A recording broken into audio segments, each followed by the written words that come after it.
It is descriptive and predictive, but it isn't creative. Newton's law of gravitation doesn't create gravity or the matter in which gravity acts. In fact, it doesn't even explain gravity as Newton himself saw. But it's even worse, actually. Well, it depends on your perspective, of course. The laws of physics are not only incapable of creating anything, they can't even cause anything to happen. Newton's celebrated laws of motion never caused a pool ball to race across a pool table in the history of the universe. That can only be done by people using a pool cue and the actions of their own muscles.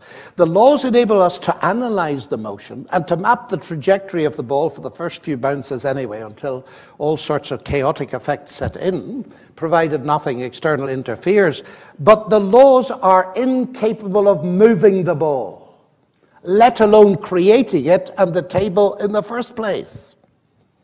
So what can Hawking possibly mean by suggesting that law creates the universe?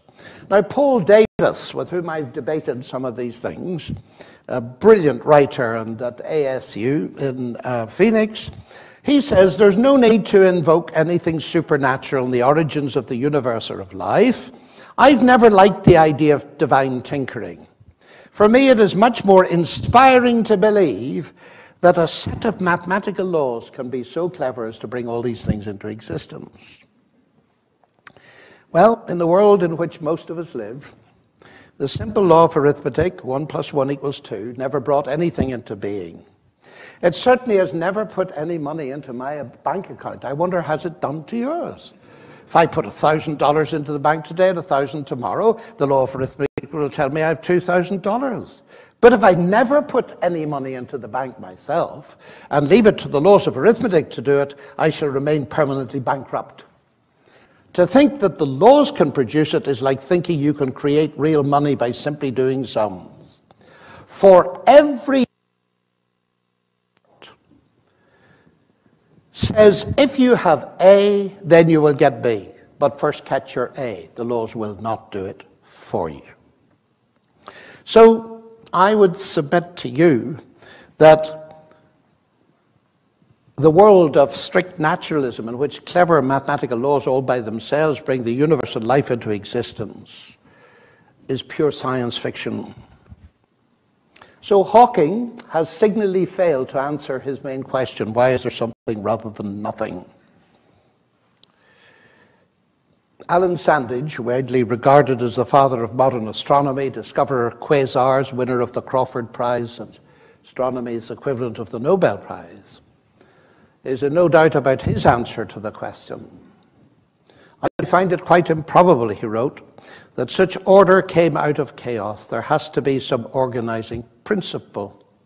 God to me is a mystery, but is the explanation for the miracle of existence, why there is something rather than nothing. Let me say some words about the grand design. Like every other physicist, Hawking is confronted with powerful evidence of his design, as he explains in great detail in his book. Our universe and its laws appear to have a design that is both tailor-made to support us, and if we are to exist, leaves little room for alteration. That is not easily explained. So he says, the discovery relatively recently of the extreme fine-tuning of so many of the laws of nature could lead at least some of us back to the old idea that this grand design is the work of some grand designer. That is not the answer of modern science. Our universe seems to be one of many, each with different laws. Now, there are many interesting things about this. First is, Hawking clearly recognizes a grand design. He gave that title to his book. He devotes almost an entire chapter to giving extensive details of spectacular fine-tuning. That certainly fits in with the old idea. But the question to ask is not, is an idea old, but is it true? And the implication often is that by describing an idea as old, it isn't true. And of course, that's nonsense. Some of the best ideas have been around for millennia.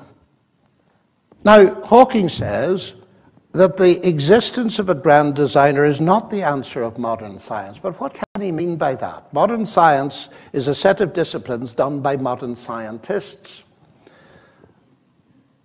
Has he forgotten of the existence of Bill Phillips, who won the Nobel Prize for Physics in North America and still is teaching? He believes in the grand designer. Has he forgotten about the existence of Francis Collins, the former director of the Human Genome Project? And I could go on and on. In my own University of Oxford, there are several very distinguished scientists who, in common with Newton, Kepler, Galileo, and all the rest of them, believe that the reason we can do science at all is because it reflects the operation of a mind. That's a very old idea, of course, but it nonetheless a very powerful idea. So Hawking is going totally beyond the evidence to say that is not the idea of modern science. But his idea of what the answer is a multiverse, and he immediately makes the category mistake again. God of the multiverse. But God can create as many universes as he likes, can't he? How is a multiverse in itself an argument against the existence of a creator? Hawking certainly hasn't addressed that question, as many philosophers have not been slow to point out. Again, the easy slip into the false dichotomy, so that it means instinctively that if a scientist takes God seriously, they're not allowed to take the multiverse seriously. That's a very clever get-out, but it seems to me it won't do. Now, with his multiverse, Hawking moves beyond science, of course.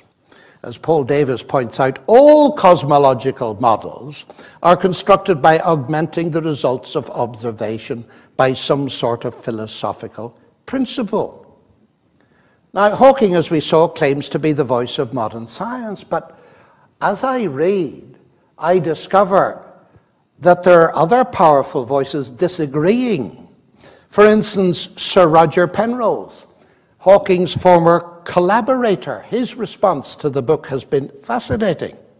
Of the use of the multiverse, Penrose says it's overused. He doesn't like the term because it's inaccurate. And then he goes on to say about this M theory that Hawking claims is the unified theory that Einstein was expecting to find. Penrose says it is very far from testability.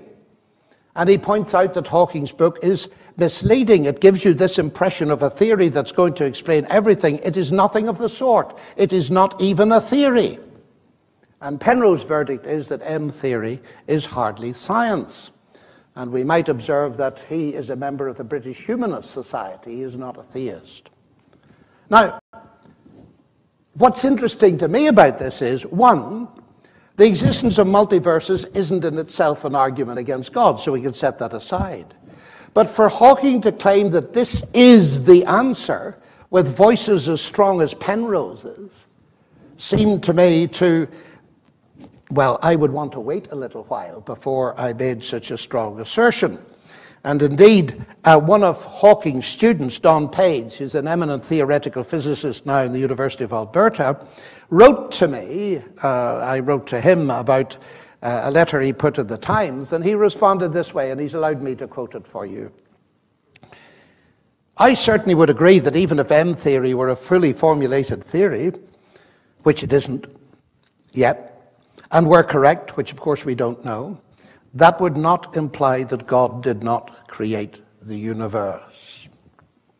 I can't help sharing with you this marvelous review that appeared in one of our national newspapers.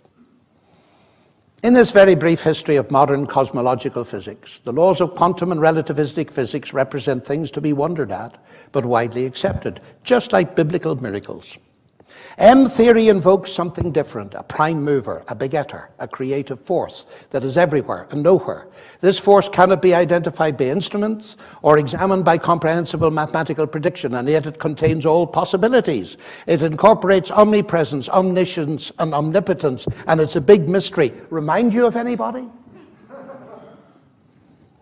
A move to advance the cause of atheism, ladies and gentlemen, by means of a highly speculative, untestable theory, which even if it were true, could not dislodge God in any sense, is not exactly calculated to impress those of us whose faith in God is not speculative, but is based on evidence-based rational thought. And I conclude with this. Much of the rationale behind Hawking's and other arguments lies in the idea that there's a deep-seated conflict between science and religion. This is not a discord that I recognize. In fact, I'd go further than that. I've had the privilege to work with two very distinguished historians of science in my career, Professor John Brooke and his successor, Professor Peter Harrison at Oxford. And what is very interesting, that with all kinds of nuances that can be made by the expert historians, one interesting focal point of history has been the explosive rise of science as we know it, that is modern science, in the 16th and 17th centuries. And C.S. Lewis got it pretty right, it seems to me, in the opinion of these experts, when he wrote these words. Men became scientific. Why? Because they expected law in nature, and they expected law in nature because they believed in a lawgiver. In other words, far from belief in God hindering science, it was the very motor that drove it. Now, identifying science as a rational activity helps me, it seems, to point up very clearly another very serious flaw in Hawking's thinking. Like Francis Crick, he wants us to believe that human beings are nothing but mere collections of fundamental particles of nature. In his reductionism, he reduces biology to physics and chemistry and concludes, it is hard to see how free will can operate if our behavior is determined by physical law. So it seems we are no more than biological machines, and that free will is just a delusion. It's logical. But rather than me comment on the philosophy of it, let's allow John Polkinghorne, who taught me quantum physics at Cambridge many years ago, to comment on it. In the opinion of many thinkers, Polkinghorne writes, human freedom is closely connected with human rationality. If we were deterministic beings, what would validate the claims that our utterance constituted rational discourse? Would not the sounds issuing from mouths or the marks we made on paper simply be the actions of automata?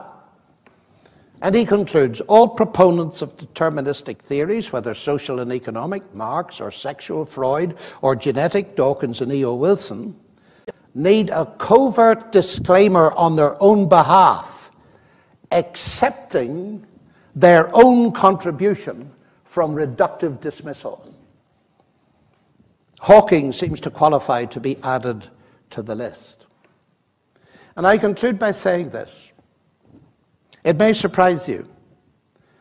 My chief objection to the kind of atheism that Stephen Hawking and Leonard Mlodinow put in their book, my chief objection to it does not arise from the fact that I am a Christian.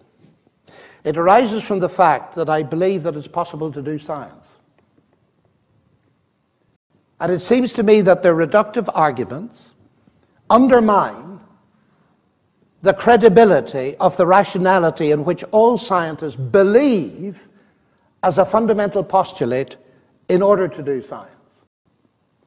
And if I'm faced with two explanations of the universe, one that says in the end my mind is my brain and my brain is the end product of a mindless, unguided process, as philosophers in increasing numbers are beginning to see, well, it's obvious anyway, why on earth would you trust an instrument of searching and knowledge that was constructed on the basis of a mindless, unguided process?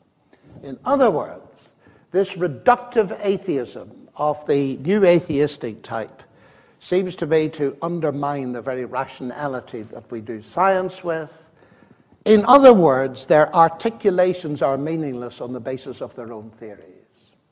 Makes much more sense to me, ladies and gentlemen, that the reason that we can do science, at least the reason that my little mind in here can understand a little bit of the big universe out there, is because ultimately both are traceable back to the same grand designer. Thank you very much.